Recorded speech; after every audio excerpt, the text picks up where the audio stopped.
Hello students, आज का हमारा टॉपिक है कोपासनरी। कोपासनरी का मतलब होता है समानशीन और उसके तहत हम देखेंगे nature and rights of coparceners. Nature and right मतलब कोपाशनर या फिर कह सकते हैं हम वारिस की क्या प्रकृति होती है या उसके क्या क्या अधिकार हैं।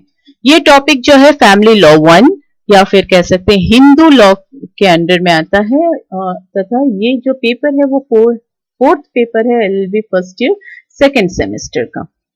इसके तहत हम देखेंगे कॉन्सेप्ट ऑफ कोपासनरी। कॉन्सेप्ट ऑफ कोपासनरी की ओरिजिनेशन कहाँ से है तो देखा गया है कि प्राचीन हिंदू न्याय शास्त्र में इसके ओरिजिनेशन की बात की गई एंड आज के दिन में देखा जाए तो ये एक बेहद जरूरी विशेषता के रूप में हिंदू लॉ में उभर कर आई है। ये जो टर्म है ये मेनली जो यूज किया जाता है हिंदू सक्सेशन लॉ या फिर हिंदू उत्तराधिकार कानून में। कोपासनर जो टर्म है वो हम उस समय के लिए यूज करते हैं या उन लोगों के लिए यूज करते हैं जो व्यक्ति जन्म से ही अपने पैतृक संपत्ति में विधिक अधिकार प्राप्त कर लेते हैं। इस सेंटेंस के लिए हम यूज करते हैं कोपासनर्स। कोपासनर जो है वो जो फैमिली का सबसे एल्डेस्ट मेंबर कहलाता है। वो वहां से लेके 3 डिग्री, अगर उनको जो एल्डेस्ट मेंबर है फैमिली के उनको हम छोड़ देते हैं तो 3 डिग्री तक कवर करता है। 3 डिग्री तक जो या 3 जनरेशन तक जो मेंबर्स होते हैं उनको हम कोपासनर्स कहते हैं और अगर एल्डेस्ट मेंबर को हम इंक्लूड कर लेते हैं तो 4 जनरेशन तक क्या कहलाएंगे, कोपासनर्स कहलाएंगे। कोपासनरी जो है वो दोनों पर अप्लाई होता है, चाहे वो पैतृक संपत्ति हो चाहे वो स्व अर्जित संपत्ति हो, वो दोनों पर ही कोपासनरी वर्ड जो है वो अप्लाई होता है। अब राइट्स ऑफ कोपासनर्स क्या है, इसमें कहा गया है कि कोपासनर्स जितने भी कोपासनर्स है मतलब जो सबसे वयस्क व्यक्ति है फैमिली में उसको लेके वहां से 4 डिग्री तक जो भी कोपासनर्स हैं सभी का प्रॉपर्टी पर एक जैसा एक समान अधिकार उनको प्राप्त है। बट जो भी व्यक्ति या जो भी कोपासनर्स हैं वो स्व अर्जित उनकी जो प्रॉपर्टी है उसको वो खुद अपने तरीके से हैंडल करने के लिए फ्री है।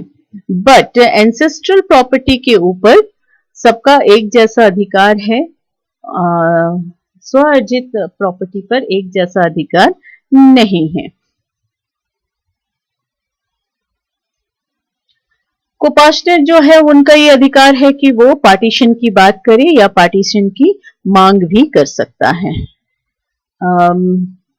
कोपासनरी में ये अधिकार कैसे प्राप्त होता है तो ये कहा गया है बाय बर्थ या जन्म से, बाय सर्वाइवरशिप, सर्वाइवरशिप का मतलब होता है उत्तरजीविता से, right to join position and enjoyment, ये भी कहा गया है कि उनको उस संपत्ति में कब्जे का और तथा उसको उपभोग करने का भी अधिकार है, प्रॉपर्टी को हस्तांतरण करने का भी अधिकार है, उन्हें पार्टीशन या बंटवारे के लिए बंटवारे की मांग करने का भी अधिकार है, उसको वो सेल्फ तरीके से एक्वायर भी कर सकता है। ये सारे अधिकार किसके हैं, कोपासनरी के अंतर्गत है। अब हमने देखा है कि हिंदू लॉ को 2 भाग में बांटा गया है, एक मिताक्षरा स्कूल एंड दूसरा है दयाभाग स्कूल। तो अब मिताक्षरा कोपासनरी से हम क्या समझते हैं उसको देखेंगे। मिताक्षरा स्कूल के अंडर में हमने देखा है कि ये जो कोपासनरी वर्ड है ये क्रिएशन ऑफ लॉ है, मतलब लॉ के तहत इसको बनाया गया है, बट इसमें कोई बाहरी व्यक्ति किसी भी पार्टी के एक्ट से इंटरफेयर नहीं कर सकता एक्सेप्ट एडॉप्शन के केस में। एडॉप्शन के केस में बाहरी व्यक्ति को भी कोपासनर माना गया है और यह व्यक्ति थ्रू एग्रीमेंट 2 पार्टी के कृत्यों के कारण वो कोपासनर कहलाता है अपने फैमिली में। इसको देखेंगे हम कुछ हेड्स में। सबसे पहला हेड है unity of ownership. Unity of ownership का मतलब होता है स्वामित्व की एकता। स्वामित्व की एकता से यह समझ में आता है कि जो स्वामित्व वाला जो अधिकार है या संपत्ति में जो स्वामित्व का अधिकार है वो किसी एक पर्सन में या एक कोपार्टनर में निहित नहीं रहता। ये पूरे कोपार्टनरी प्रॉपर्टी या जो होल बॉडी है कोपार्टनरी का उस पर निहित है। कोई सिंगल व्यक्ति इसमें ओनर नहीं कहलाएगा या स्वामी उस प्रॉपर्टी का, उस संपत्ति का स्वामी नहीं कहलाता है। The co-partner acquires an interest in co-partnering property, मतलब जो co-partner होता है वो उसका हित स्टार्ट हो जाता है उस संपत्ति पर कब से, जन्म से ही। एंड वो एक जैसा रहता है जो अभी जन्मा व्यक्ति जिसका हित जो है संपत्ति में शुरू हो जाता है वो इक्वल रहता है उसके फादर से। मतलब ऐसा नहीं कि फादर है तो संपत्ति में अधिकार ज्यादा है या निहित है, अधिकार निहित ज्यादा है या जो बच्चा है उसका अधिकार कम है, ऐसा नहीं है। कोपार्टनरी प्रॉपर्टी में कोपार्टनर का चाहे वो पिता हो, पुत्र हो, ग्रैंडसन हो, सभी का इक्वल राइट है। Then the second head is indeterminability of shares. Indeterminability of shares का मतलब किसका कितना शेयर रहेगा कोपार्टनर प्रॉपर्टी पर ये निश्चित नहीं रहता, यह अनिश्चित रहता है। ये डिपेंड करता है, जैसे अगर किसी की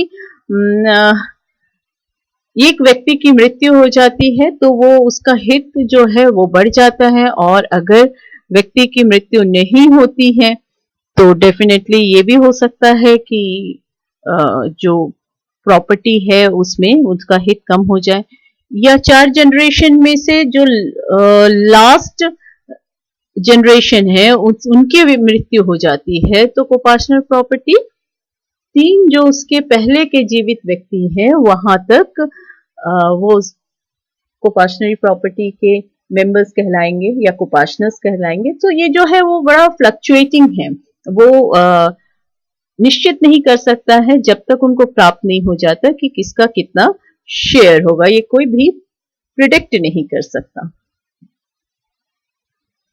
नेक्स्ट है थर्ड जो हेड है, थर्ड हेड कहता है कम्युनिटी ऑफ इंटरेस्ट, मतलब समुदाय हित क्या हो, सामुदायिक हित क्या है। इससे समझ में आता है कि कोपार्टनरी प्रॉपर्टी जो है ये एक प्रकार से सामुदायिक हित की बात करता है। किसमें? कोपार्टनरी प्रॉपर्टी में या कोपार्टनरी संपत्ति में। इसका मतलब ये है कि सबको बर्थ से अधिकार तो मिल जाता है, बट कोपार्टनरी प्रॉपर्टी को सब एक साथ यूज करेंगे और एक साथ उसका उपभोग करेंगे। कोई एक व्यक्ति उपभोग कर रहा है या यूज कर रहा है, दूसरा व्यक्ति उपभोग नहीं कर रहा है, ऐसा नहीं है। जैसे कम्युनिटी में अगर कोई अच्छी बात होती है तो उसका लाभ पूरी कम्युनिटी को मिलता है, उसी तरह कोपार्टनर प्रॉपर्टी में कोपार्टनर्स को एक ही जैसा लाभ या हित प्राप्त होता है संपत्ति के ऊपर, ये कहा गया है। नेक्स्ट हेड है एक्सक्लूजन ऑफ फीमेल, मतलब एक्सक्लूजन ऑफ फीमेल का मतलब क्या होता है कि इसमें जो है वो महिलाओं का बहिष्कार किया गया है, मतलब महिलाओं को इसमें अधिकार प्राप्त नहीं है। वो उस जॉइंट फैमिली के मेंबर तो हैं, बट वो उससे जो प्राप्त उनको संपत्ति होगी वो उनके भरण पोषण के लिए है, ना कि वो उनको कोपार्टनर्स नहीं कहलाते। अगर वो कोपार्टनर नहीं है तो definitely they can not demand a partition, so वो बंटवारे की भी मांग नहीं कर सकते। नेक्स्ट पॉइंट है devolution of survivorship. Devolution of survivorship का मतलब होता है उत्तरजीविता का हस्तांतरण।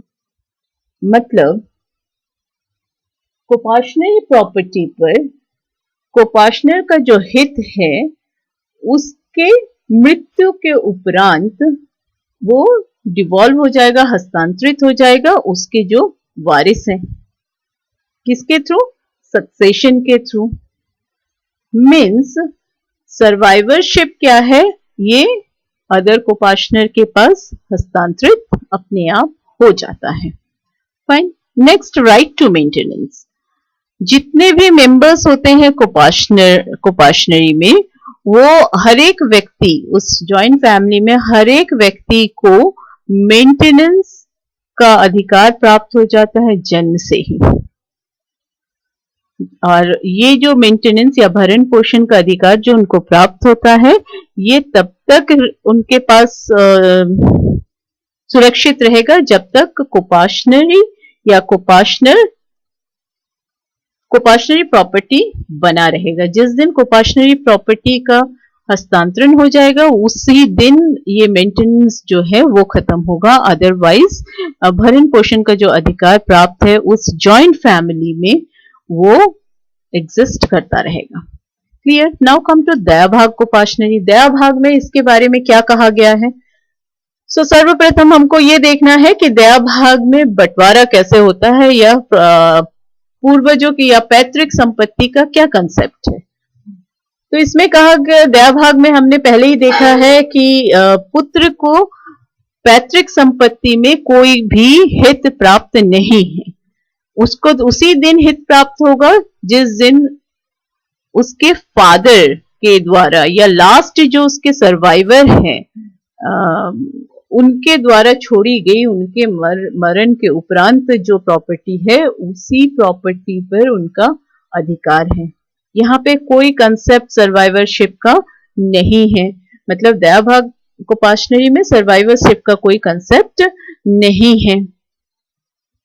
तो पिता के जीवित रहते तक कोपाशनरी वाला कोई कंसेप्ट इसमें एप्लीकेबल नहीं होता, बिकॉज कोई इंटरेस्ट या कोई हित पुत्र को प्राप्त नहीं होता पैतृक संपत्ति में, इसीलिए कोपाशनरी वाला कंसेप्ट भी इसमें एप्लीकेबल नहीं होता है। पिता जो है वो अपनी स्वेच्छा से एंसेस्ट्रल प्रॉपर्टी का को डिस्पोज कर सकता है, चाहे वो मूवेबल हो चाहे इमूवेबल हो, सेल के द्वारा, गिफ्ट के द्वारा या उसी प्रकार किसी भी तरीके से वो प्रॉपर्टी को डिस्पोज ऑफ कर सकते हैं अपने ही स्वेच्छा से। उसमें उनको जरूरी नहीं कि पुत्र से अनुमति लेना पड़े, ऐसा कोई कंसेप्ट दया भाग कोपाशनरी में नहीं है। सर्वप्रथम मतलब सबसे पहले पहला अधिकार पुत्र का कब उत्पन्न होता है प्रॉपर्टी पर? एंसेस्ट्रल प्रॉपर्टी हो उस पर क्या कब उत्पन्न होता है? जब पिता की मृत्यु हो जाए। पिता के मृत्यु के पूर्व एंसेस्ट्रल प्रॉपर्टी में पुत्र का कोई भी हित जड़ित नहीं रहता है।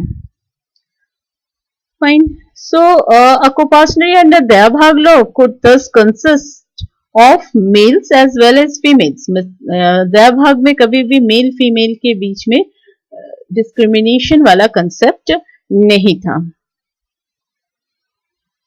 इट डज नॉट फ्लक्चुएट, मतलब किसी के मृत्यु के कारण या फिर किसी के जन्म के कारण कितना प्रॉपर्टी मिलेगा इसमें कोई भी फ्लक्चुएशन नहीं है दया भाग कोपाशनरी के अंडर में। फाइन। सो अब सुप्रीम कोर्ट का क्या सोचना है ये हिंदू कोपाशनरी के ऊपर, वो थोड़ा सा ध्यान देंगे। हिंदू कोपाशनरी के बारे में सुप्रीम कोर्ट का कहना है कि द लीनियल मेल डिसेंडेंट जो है, जो वंशज है, वो थर्ड जनरेशन तक एक्वायर कर सकता है and independent right of ownership by birth, not as representing their ancestor. So the member of Kopashnari have the right to work out their rights by demanding partition। मतलब same बात कही गई है जो हिंदू लॉ में हम लोग ने देखा, कोर्ट ने भी उसको रीअफर्म किया है कि जो कोपाशनर्स होते हैं वो कोपाशनरी प्रॉपर्टी के लिए को प्राप्त करने के लिए पार्टीशन की मांग कर सकता है। अनटिल पार्टीशन, जब तक पार्टीशन हो नहीं जाता है, वो जितने भी कोपाशनर हैं वो टुगेदर एक साथ उस प्रॉपर्टी को एंजॉय करेंगे। एंड नेक्स्ट जो पॉइंट है, द रिजल्ट ऑफ को ownership, the possession and enjoyment of property is common. उनका जो ओनरशिप है, उनका जो कब्जा है या उस प्रॉपर्टी का उपभोग करने का जो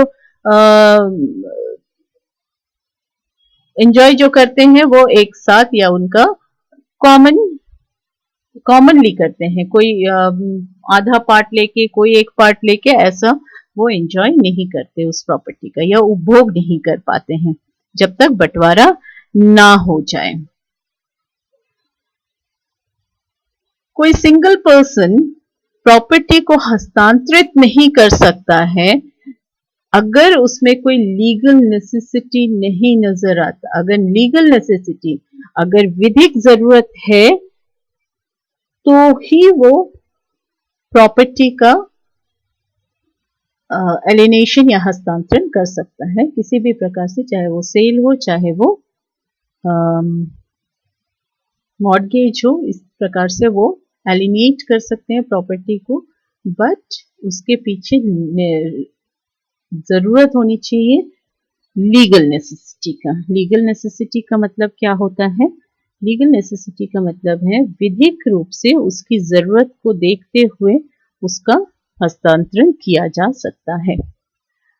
And the last is the interest of deceased member lapses on his death and merges in his copationary property.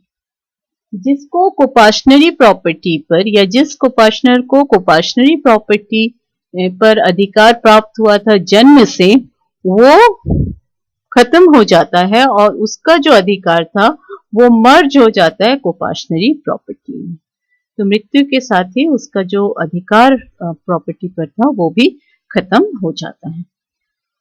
So that's all for today. I hope you understood the concept of copationary. But if you feel any problem or after going through the video, if you feel any problem, you just write down your question. आपको जो भी doubt रहेगा आप उसको लिख दीजिए comment section में. I will definitely answer that part. Thank you so much.